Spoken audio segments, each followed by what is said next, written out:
Fala galera, tudo bem com vocês? Bom, agora a gente vai falar nesse bloco sobre as estruturas organizacionais, os chamados organogramas.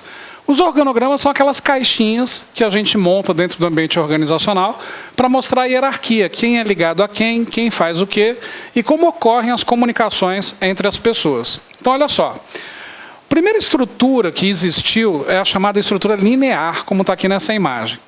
A estrutura linear tem esse nome porque apenas uma única linha interliga as pessoas. E essa única linha ela sempre será vertical. Uma estrutura linear ela é uma estrutura típica de organizações antigas ou de organizações que acabam de serem constituídas ainda de forma pequena, onde com o passar do tempo e com o seu desenvolvimento, talvez essa estrutura venha a mudar. Uma estrutura linear ela se constitui da seguinte forma. Por exemplo, nós temos aqui a cúpula da organização, né, a diretoria, a presidência, enfim. E aí vamos colocar aqui, por exemplo, 3 gerências. Então, vou colocar aqui gerentes. E abaixo desses gerentes, os seus subordinados. Isso é uma estrutura linear. Percebam que a estrutura linear, a comunicação só ocorre verticalmente. Não existe comunicação horizontal entre as pessoas. Aqui é o chamado manda quem pode, obedece quem tem juízo. A comunicação ela é descendente e, quando permitida, ascendente também. Apenas essas duas comunicações. Uma estrutura linear ela tem a centralização do comando. O comando é centralizado. Porém, a execução é descentralizada. Alguém manda, os outros obedecem. Então, nós temos, além da centralização, a chamada unidade de comando. Apenas uma única pessoa manda. Isso é uma vantagem. A grande desvantagem da estrutura linear é que, embora a comunicação seja rápida, ela é imprecisa. Por que ela é imprecisa? Vamos supor que aqui tem um cliente sendo atendido por este funcionário. Se esse cliente tem uma dúvida que esse funcionário não sabe responder, ele vai perguntar para o gerente, que vai perguntar para a presidência. Percebam a distância que existe entre a presidência e o cliente. E a decisão que esse presidente tomar está muito distante desse cliente, talvez não próxima da realidade do cliente. E aí, com isso, as decisões podem ser imprecisas. Porém, a comunicação é considerada rápida. Aí você vai falar, Wendel, não concordo. Não é rápida porque se eu tiver muitas hierarquias, essa comunicação demora. Aí eu concordo com você. Só que em estruturas lineares, geralmente tem poucas hierarquias, porque como o poder é centralizado, não há razão de ter muitas hierarquias abaixo. Então, em estruturas tipicamente lineares, temos poucas hierarquias, por isso que a comunicação é rápida, porém, ela é considerada imprecisa. Como eu falei, uma estrutura linear ela é típica daquelas organizações do começo da Revolução Industrial. Aquelas organizações ali do começo do século XX, as primeiras fábricas. Ela é uma cópia das estruturas que existiam e ainda existem nas organizações militares e nas organizações eclesiásticas, religiosas, principalmente na Igreja Católica. Então, como está aqui, né, nós temos aqui a imagem do diretor, 3 departamentos e os seus subordinados, e eles não são interligados. Revisando essas características que eu falei agora, então vamos lá. Estrutura linear. É a estrutura organizacional mais simples e antiga, baseada na autoridade linear. A autoridade linear é uma decorrência do princípio da unidade de comando. Apenas uma pessoa manda. Significa que cada superior tem autoridade única e absoluta sobre seus subordinados e que não a reparte com ninguém. A organização linear, ou estrutura linear, tem suas origens na organização dos antigos exércitos e na organização eclesiástica dos tempos medievais. Entre o superior e os subordinados, existem linhas diretas e únicas de autoridade, o que significa o direito organizacional de exigir o cumprimento de ordens e execução de tarefas, e de responsabilidade, o que significa o dever ou incumbência de seguir ordens e executar tarefas.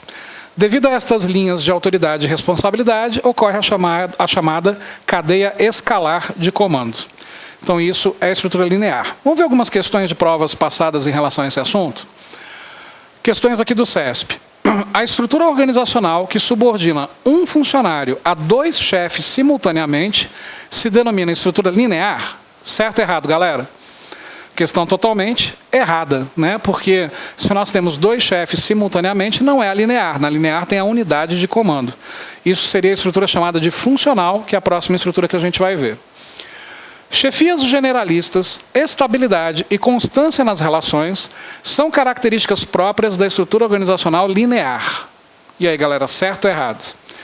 Bom, quando a gente fala de chefias generalistas, isso é, o chefe manda em tudo. Estabilidade, porque numa estrutura linear ninguém se comunica, mas se você fizer a sua tarefa de acordo com a ordem que recebe, você está estável. E constância nas relações, não há nada mais constante do que algo rígido. Sendo assim, questão totalmente correta. Outra. Organizações horizontais e não burocráticas se utilizam mais comumente de uma estrutura linear, basicamente caracterizada por flexibilidade estrutural, favorecimento do trabalho em equipes de cooperação e descentralização de autoridade e responsabilidade. Certo ou errado, galera? Questão totalmente errada. Por que ela está errada? Organizações horizontais é quando as pessoas se comunicam, e não burocráticas. Se utilizam mais comumente de uma estrutura linear? Não. Isso seria de uma estrutura funcional. Por isso, questão errada. Bom, já que eu falei da estrutura funcional, está aqui um exemplo da estrutura funcional. O que seria a estrutura funcional? A estrutura funcional é o seguinte: as organizações foram evoluindo, e aí vamos desenhar um modelo antigo aqui da linear. Então nós tínhamos, né, alguém na cúpula, os 3 departamentos, e cada departamento com seus subordinados. Pois bem, as organizações foram evoluindo, os clientes foram aumentando o grau de exigência, e passou a existir a necessidade de decisões serem tomadas de forma mais precisa em função do grau de exigência desse cliente. E as organizações foram se tornando mais complexas, onde os departamentos precisavam se comunicar uns com os outros. E aí, então, uma estrutura funcional teria já a ligação entre departamentos e entre pessoas. Além disso, uma estrutura funcional também permite com que o subordinado de um setor se comunique com os chefes dos outros setores. E aí nós teríamos uma comunicação totalmente aberta ou cruzada dentro de uma estrutura funcional, a comunicação diagonal. Essa estrutura chamada de funcional é ao contrário da linear no seguinte sentido: se um cliente tem uma dúvida a ser tirada por quem está atendendo, quem está atendendo pode perguntar ao colega ao lado, perguntar para o chefe imediato, perguntar para os outros chefes. Então eu posso dizer que a informação a ser dada é muito mais precisa ao cliente. Porém, demora mais tempo, porque são mais pessoas a serem entradas em contato para podermos, então, dar a resposta a esse cliente. Então, numa estrutura funcional, existe a descentralização do comando, a descentralização das atividades, onde todas as pessoas em conjunto vão procurar resolver o problema do cliente. Há, então, a necessidade de repassar mais autoridade aos subordinados. Esse conceito em gestão de pessoas é chamado de empowerment. O que é o empowerment? Empoderamento. Atribuir autoridade aos subordinados para que eles executem tarefas que até então eram executadas por alguém acima na hierarquia. Então essas são as características de uma estrutura chamada de funcional. São as organizações mais modernas, mais antenadas com a necessidade das respostas mais precisas ao exigente cliente do século XXI. Então vamos rever essas características que eu acabei de falar agora. A organização funcional é a estrutura organizacional que aplica o princípio funcional ou o princípio da especialização das funções. O staff ou assessoria funcional decorre desse princípio que separa, distingue e especializa. Daqui a pouco a gente fala sobre o staff. Nota-se que à medida que as empresas crescem e o seu ambiente se torna mutável e competitivo, aumenta consideravelmente a necessidade de órgãos especializados capazes de proporcionar conselhos e inovações rápidas e substanciais. Essa flexibilidade indispensável à organização competitiva e inovadora é um dos principais fracassos da estrutura linear. Esta somente funciona em um ambiente estável e rotineiro. Então, quer dizer, se o ambiente é estável e rotineiro, estrutura linear. Como nós vivemos um ambiente instável, sem rotina, com constantes necessidades de mudanças, o ideal é a estrutura funcional. Taylor foi um dos defensores da organização funcional, isso num dos primeiros livros sobre a administração, ao defrontar-se com excessivo e variado volume de atribuições concentradas nos mestres de produção de uma siderúrgica americana, que adotava a organização linear. Achava que a especialização do operário deveria ser acompanhada pela especialização dos supervisores e da gerência por meio da estrutura funcional. Então, quer dizer, numa estrutura funcional, a necessidade de termos muitos especialistas é muito grande. Porque a partir do momento que teremos o conceito do empoderamento, do empowerment, da delegação de autoridade, temos que ter especialistas em cada área para que eles juntos trabalhem em função daquele cliente que precisa ter a resposta mais precisa. Então, há um grau de especialização maior na estrutura funcional. Na linear, nem tanto, porque a especialização maior deveria estar presente na cúpula, que centraliza todas as decisões, conforme a gente viu. Vamos ver algumas questões sobre estrutura funcional? Então, vamos lá. A departamentalização é influenciada por atos de descentralização funcional e de delegação de competência. E aí, galera, certo ou errado? Questão totalmente correta. Quando a gente departamentaliza, né, isso é influenciado pela descentralização funcional e delegação de competência para definirmos quem é quem na organização e quem está ligado a quem.